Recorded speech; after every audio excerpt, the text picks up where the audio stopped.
Hello everyone, you're about to hear a short synopsis of the film Dark History. Enjoy! Her 11-year-old son Timmy's mother transferred him to a good school, which meant he wouldn't see his best friend Killy anymore. But Timmy soon made new friends, and Marco became his closest friend. A classmate invited the boys to her party. Timmy is an excellent student and a nice guy. He's got a crush on Leah, but he doesn't know how to approach her. The older boys have other problems.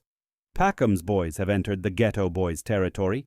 The leader, Switcher, pulled out a gun and started shooting wildly. So the Ghetto boys had to run away with their heels flashing. The thugs decided to pick on some schoolgirls passing by. Luckily, Timmy was nearby and stood up for the girls. The two are members of Packham's gang, and Timmy grew up in the area where the Ghetto boys formed. So the decision was made to kill the kid. Mark managed to save the schoolboy. Switcher is his older brother. "Why the hell are you hanging around with the Ghetto gang? Does your brother even know?"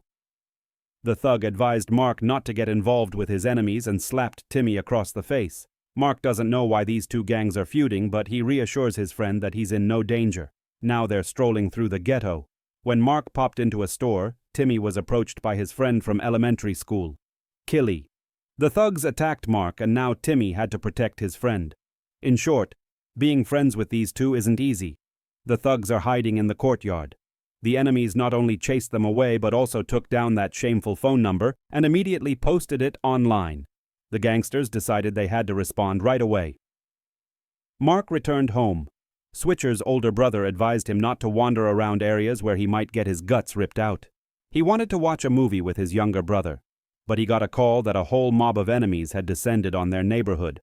Switcher was the leader, so he grabbed a gun and immediately headed toward his own. The man ran over the younger brother. He also had to stand up for his own people, for his neighborhood. But Mark didn't care about all this squabbling. The Ghetto men started firing their pistols and chasing Packham's men. But then Switcher showed up and shot the enemy, shooting him in the back. The Ghetto leader heard a police siren and ran away, leaving his friend dying on the pavement. Now Matter blames himself. Perhaps he could have saved his friend if he had called an ambulance. Switcher returned home and asked his brother to provide him with an alibi. Supposedly, they spent the entire evening watching a movie together. Their family, a brother has to cover for him. The Ghetto kids humiliated him again. A rift formed in the gang. One of the thugs declared that gang warfare was complete nonsense. Matter pointed a gun at his opponent's head, saying he had no other arguments. The guy turned around and left.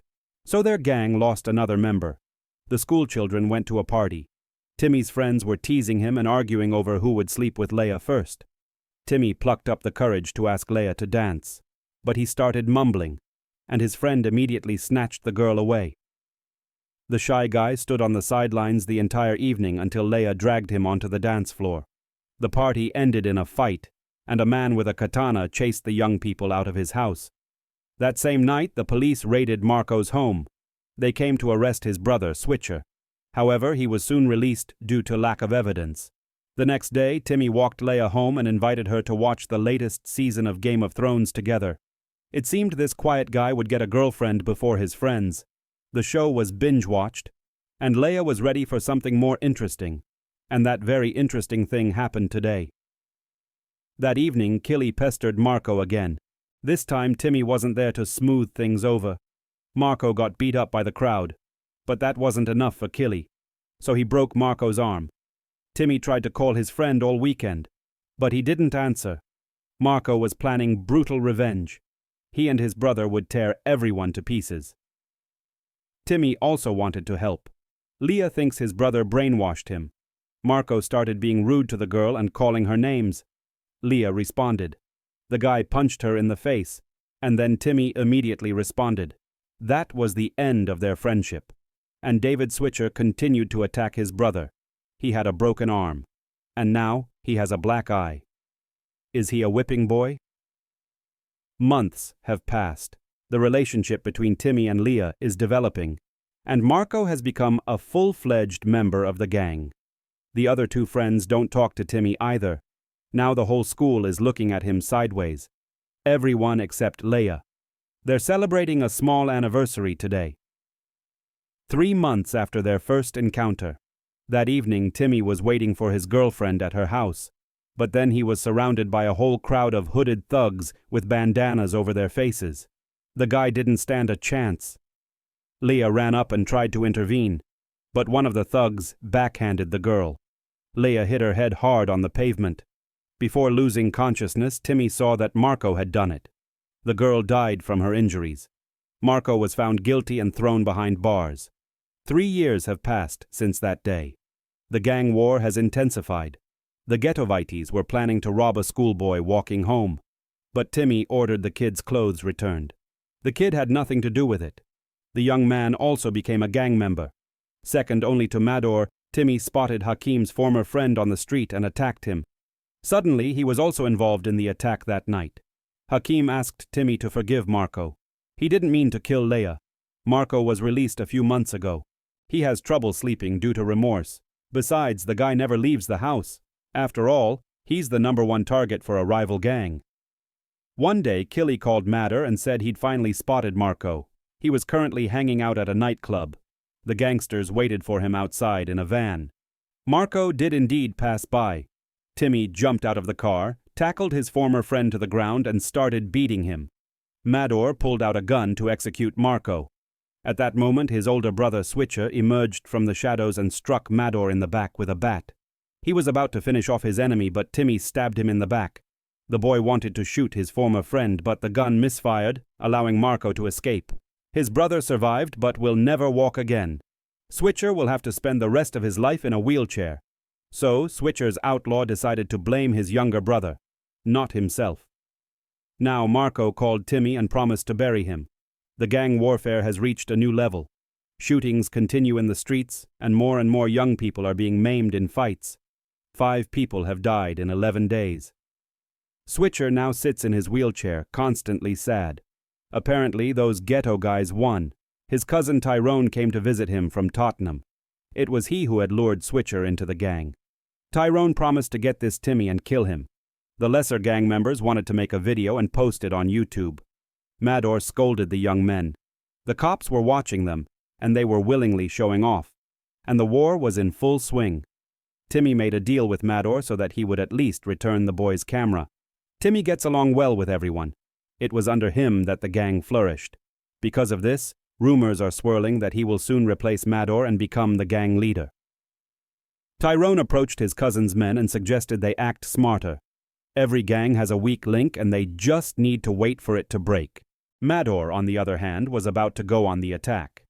Even though the police were on alert, Timmy objected, saying it was very stupid.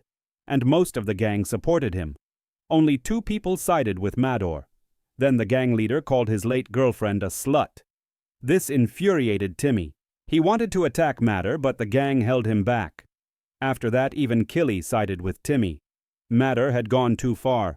The boss and his successor parted ways. But that same evening, Matter came to Timmy to apologize for his words. He'd just tried so hard all these years. But he didn't receive the same recognition as Timmy. Incidentally, Killy had spotted Mark again, and now they were going to pick him up in the van. Killy usually sat in the back, but today he wanted to move to the front seat. Because of this, Timmy had to go back. Marka was home at the time. He heard his disabled brother quietly crying in his room. The van stopped in the middle of nowhere. Mador left Timmy sitting in the van and ran off somewhere with a shovel. It turned out he had buried a box of guns there. However, the guns were no longer inside. Killy had taken them and given one of the guns to Tyrone. That freak turned out to be a traitor. Marka approached the van. Marka started dousing the car with gasoline. Killy explained his motivation. He'd been in the gang for a long time, but as soon as Timmy joined, Mador immediately made him his successor. Never mind that he and Timmy had been childhood friends. More importantly, he'd been promised 3 cases of dope for his betrayal. Mador waited for the right moment and knocked Tyrone out with a bat. But he pointed a gun at him. "Fuck Timmy! And you too!" That gun was out of bullets. The 2 began fighting over the second gun. And then a shot rang out. Marka picked up a lighter and wondered what to do next. He and Timmy had been friends for years, but he'd put his brother in a wheelchair and almost killed him. Marka made a choice and set the van on fire. Mador opened fire on him. The kingpin killed Killy, and now he's trying to open the van to get his friend out of this hell. But it's no use. A few more seconds and Timmy started choking. He fell to the floor, bracing himself for the next meeting with Leah. Mador finally managed to open the door and pulled Timmy out of the car. But it was too late. The guy was dead.